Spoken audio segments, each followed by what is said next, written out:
Hey everybody, Mike and Hannah here with Delta. Today we're going to show you how to install this beautiful tub and wall set with the curved glass door enclosure. We love the design and functionality of this curved door, and it's a great option for any bathroom. This really is more of a three-step install that we're going to show you how to do. First, we're going to install the tub, then the wall set, and finally the curved doors. It takes a little bit of time to get through all of this, but in the end, we really think it's worth it. And really, it's not that difficult of an installation as long as you have some basic knowledge of framing and plumbing.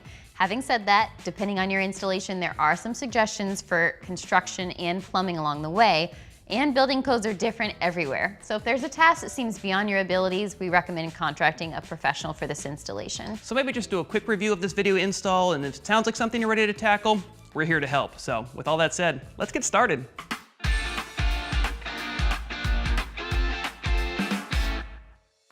Now before we get started, we just want to take a moment to point out a few things we think will be helpful to know before we start this installation. First, you should know that this installation can be done by one person, but we do recommend having an extra set of hands on standby because some pieces are bulky and heavy, and there are some steps where having someone check your alignment will be helpful. So Hannah and I are going to tackle this one together today.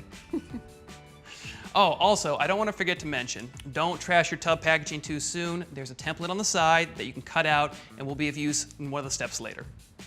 Secondly, we're going to be checking that our floors are level and that our walls are plumb and square pretty often throughout this installation. Making sure everything is lined up is important. To check that a surface is level, I'll place the level flat and look for the bubble to be in the centermost part of the lines. I'm sure you've done this before, but just in case. You'll also need to check to be sure your walls and shower door templates are plumb. Same thing, I'll use the level vertically for that. Finally, to check that the walls are square, and again, this is important, I'll use a carpenter square and place it in the corner where the two walls intersect. If everything is square, the walls will touch the carpenter square flush and evenly on both edges. Okay, enough vocab. One last thing, you should know that there are some steps along the way where you're going to need to allow curing time for adhesives and caulk or sealants before moving to the next step. Yeah, making sure you use the caulk and adhesives properly is so important, so please don't rush through these sections. Be sure to allow ample time for curing before moving on to the next step. Now there's a handful of tools that you'll need, so be sure that you have all the tools listed. You're also going to need some 2x4s for the additional wall studs since we're installing a wall set as well. And you're going to need a drain and overflow assembly that will fit a 16.5-inch deep bathtub. And be sure that your tub has the drain on the right side, so it matches where your plumbing is. You'll notice in our installation, our drain is on the right side, which matches our tub, but if yours is on the left, don't worry about it. All the steps are exactly the same.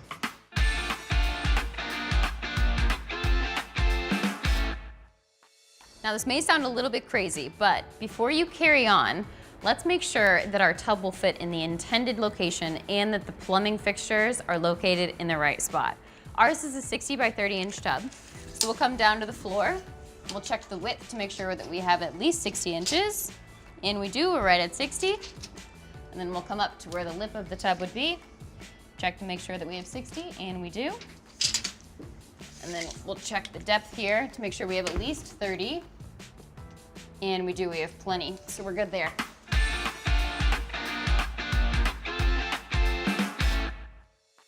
Okay, now only a few more steps before we move our tub into place. First is making sure your studs are plumb and square. Simply take a square. Thank you, Hannah. And I'm going to begin by making sure my studs are plumb. I'm going to set my square flat on the ground, up against my stud, making sure both sides of the square are in contact both with the floor and with the wall itself. Do the same thing all the way around.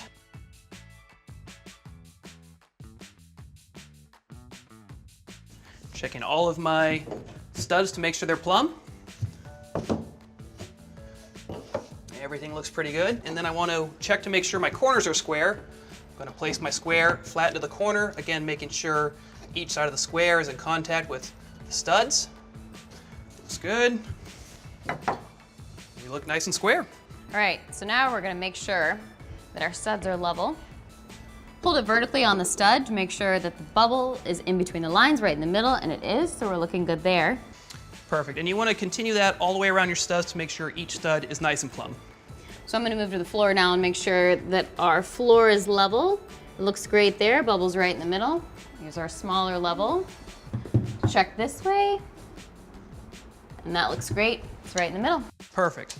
Now ultimately, you want to make sure your entire bottom support of your tub is in contact with your level floor. Ours is looking pretty good, but if you have a gap, then you will have some issues with the tub being stable, and you certainly don't want that. You can use a leveling compound or a mortar bed for proper installation. Hopefully that's something that you can avoid, but if you end up having to go this route, you may want to consult a professional on this and be sure to allow at least 24 hours for the mortar bed to dry. Okay, our floors are looking good, so let's move on.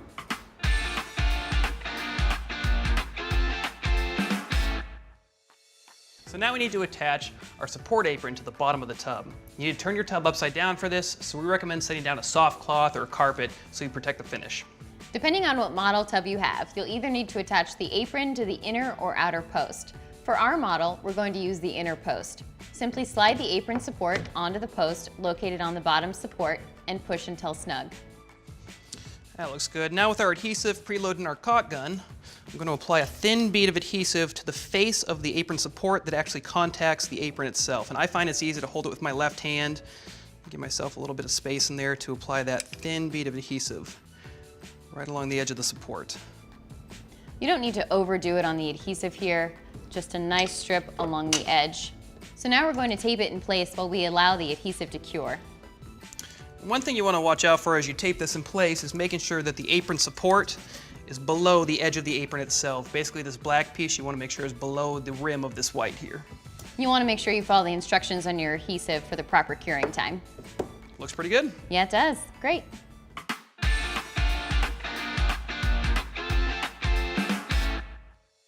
All right, now that we have our apron support in place and our adhesive is cured, it's now time to dry fit our tub into our pocket. Our next step is going to make sure that everything is level and square. Now this is where that template comes in play. I'm going to set it in the bottom of the tub to protect it before we step inside. And if I could have the level, please. I'm going to begin by making sure that my back is level. Again, checking to make sure the bubble's inside the lines. That looks good. I also want to do across the tub. Looks perfect. Now this is important too because you want to make sure any water is going to run back into the tub itself. And I also want to check sure it's square. When checking for square, I'm checking the top of the flange against my stud on my inside corners.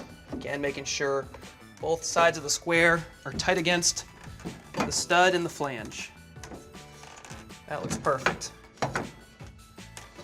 Now this step is very important before we drill our pilot holes because this is going to be the foundation for everything else we do from here. So getting this perfectly level and perfectly square is very important. Yeah, now that we have it level, let's get ready to drill our pilot holes.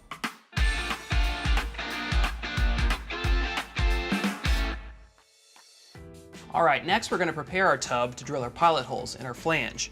To do so, I want to mark my flange at every stud location along the rim of the tub. Now, when I mark my little location, I'm using my pencil. I'm going to make myself a little dot, and I want to try to place this dot not only centered on the stud itself, but also about the center between the deck of the tub and the top of the flange so I get the most strong location. With my first hole marked, I'm going to continue this at every stud location along the top flange, and then we'll be ready to drill our pilot holes. All right, I've got my final hole location marked. Pull the tub out of the pocket, and we'll be ready to drill. So for this next step, we're using a 3/16 inch bit and an extended bit holder. And we found that using the extended bit holder helps just because you don't want the chuck of the drill ever touching the deck or the finish of your tub. It could cause a scratch or mar it a little bit, so it gives you a little bit more leeway on that side. So with that said, I'm going to drill through my holes at each one of my pencil marks that I just made.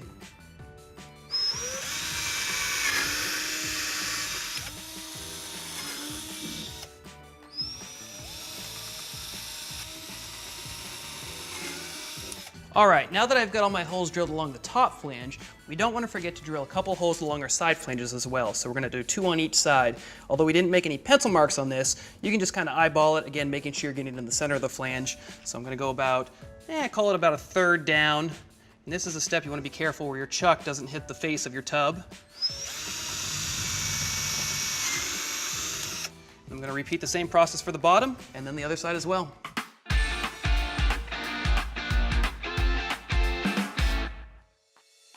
Wow, Mike, it looks really good. Thanks. So now it's time to install our drain assembly. This isn't included with your tub, so make sure to follow the manufacturer's instructions. And one note is if it does cause for use of any sort of sealant, please don't use plumber's putty because it could degrade the finish of the tub. So anything you do use, please make sure it's acrylic or latex. If you do have to use sealant, please make sure it's dry before moving on to the next step.